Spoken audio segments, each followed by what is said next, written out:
හරි අපේ වාඩියේ IQ4 Speedy Mind 21 වෙනි ප්‍රශ්න සෙට් එකේ තියෙන ප්‍රශ්නයට පිළිතුරු ගන්න විදිය පැහැදිලි කරන්න තමයි මම මේ වීඩියෝ එක කරන්නේ. ඇත්තටම මේ වගේ ප්‍රශ්න වල පරමාර්ථය ඔයාලගේ හිතන්න හුරු කරන එක. මෙහෙම හුරු වෙලා තිබුණාම ප්‍රශ්නයක් දැක්කම ඔයාලට ඇත්තටම මොකද්ද කරන්න ඕනේ කියන එක පේන්න පටන් ගන්නවා. හරිද?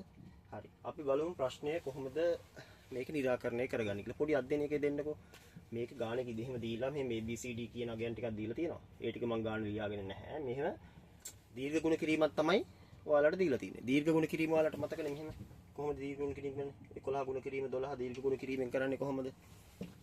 දෙවරක් එක මේකෙන් ගුණ කරනවා දෙවරක් එක 2යි මෙතනින් දැම්ම දෙවරක් එක 2යි මෙතනින් දින්නවා ඊට පස්සේ එකවරක් එක 1යි කියලා මෙතනින් දැම්ම එකවරක් එක 1යි කියලා මෙතනින් දැම්ම දෙක එකතු කරා. ඕකනේ දීර්ඝ ගුණ කිරීමේ સિદ્ધාන්තය. හරිද? හරි. දැන් බලමු මේ බලන්න පොඩි අධ්‍යයනයක ඉලක්කම් දෙකේ සංඛ්‍යාවක් ඉලක්කම් දෙකේ සංඛ්‍යාවකින් ගුණ කරනවා. එහෙනම් මුලින්ම මේ දීර්ඝ ගුණ කිරීමෙන් වෙන්නේ මොකද්ද? මේ සංඛ්‍යාව මේ සංඛ්‍යාව දැන් මෙතනින් වෙන්නේ 12. මෙන්න මේ 11 කියන සංඛ්‍යාව මේ දෙකෙන් ගුණ කරලානේ 22 වැටෙන්නේ. ඒ වගේම මෙතන තියෙන සංඛ්‍යාව මේකෙන් ගුණ කරන්න ඕනේ. ඒකෙන් ගුණ කරපුවාම ඉලක්කම් 3 සංඛ්‍යාවක් ලැබෙනවා. හැබැයි හිස් කොටු හින්දා අපිට මුකුත් අයිඩියා එකක් ගන්න විදිහක් නැහැ. නේද? හරි. දෙවෙනුව වෙන්නේ මොකද්ද? මෙන්න මෙතන 1 කියන සංඛ්‍යාවෙන් 11 ගුණ කරලා මෙතනින් දානවා. එතකොට අපිට අදහසක් අන්න එතනින් ගන්න පුළුවන්. මේ බලන්නකෝ. මෙහෙම යම්කිසි ඉලක්කම් දෙකේ සංඛ්‍යාවක් තියෙනවා. මේක ගුණ කරනවා අපි 8ෙන්. මේ සංඛ්‍යාව ඉලක්කම් දෙකේ සංඛ්‍යාව තියෙන එක ගුණ කරනවා 8ෙන්. ඒකේ ගුණ කරපුවාම අපිට එන්නත් ඕනේ ඉලක්කම් දෙකේ සංඛ්‍යාවක්. පැහැදිලිද? ඇයි? මෙතන ඉලක්කම් දෙකක් තමයි අවිල්ලා තියෙන්නේ. පැහැදිලිද? එහෙම වෙන සංඛ්‍යාව මොනවද තියෙන්නේ? දැන් මෙතන ඉලක්කම් දෙකේ සංඛ්‍යාවක් නම් 9 ගන්න බෑ. 9න් උඩ බලන්නකෝ. 10 ගන්නකෝ. 10 ගුණ කිරීමට 80යි. අපි හිතන එක එනවා නේද? ඉලක්කම් දෙකේ සංඛ්‍යාවක් එනවා. 11 ගුණ කිරීමට 88යි. ඒකිනුත් එනවා ඉලක්කම් දෙකේ සංඛ්‍යාවක්. 12 ගුණ කිරීමට 96යි. ඒකිනුත් එනවා ඉලක්කම් දෙකේ සංඛ්‍යාවක්. 13 ගුණ කිරීමට 104යි. ඔන්න කතන්දරේ වෙනස් වෙනවා. මෙතන ඉඳන් පල්ලහැට ඉලක්කම් දෙකේ පිළිතුරක් නෙමෙයි එන්නේ 13 වුණා. එහෙනම් මෙන්න මෙතෙන්ට එන්න ඕන සංඛ්‍යාව එක්ක මෙන්න මේ 10 එහෙම නැත්නම් 11 එහෙම නැත්නම් 12 කියන ඔයාලට පැහැදිලිව තේරෙනවා. හරි.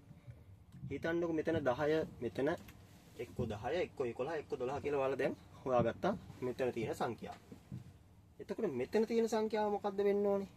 මේ බලන්නකෝ. මෙතන තියෙන සංඛ්‍යාව 8ෙන් ගුණ කරාම ඉලක්කම් දෙකේ සංඛ්‍යාවක් එනවා නම් මෙන්න මේ සංඛ්‍යාවම මෙතන තියෙන සංඛ්‍යාවෙන් ගුණ කරාම ඉලක්කම් 3 සංඛ්‍යාවක් එන්න නම් මෙතන තියෙන සංඛ්‍යාව අනිවාර්යයෙන්ම මේ 8ට වඩා මොකද වෙන්න ඕනේ? වැඩි වෙන්න ඕනේ. 8ට වඩා වැඩියෙන් තියෙන එකම සංඛ්‍යාවයි තියෙන්නේ කීයද? 9. ඔන්න. 8ට වැඩියෙන් තියෙන එකම සංඛ්‍යාව තියෙන එක 9. දැන් බලන්න 9 වරක් 10 90යි.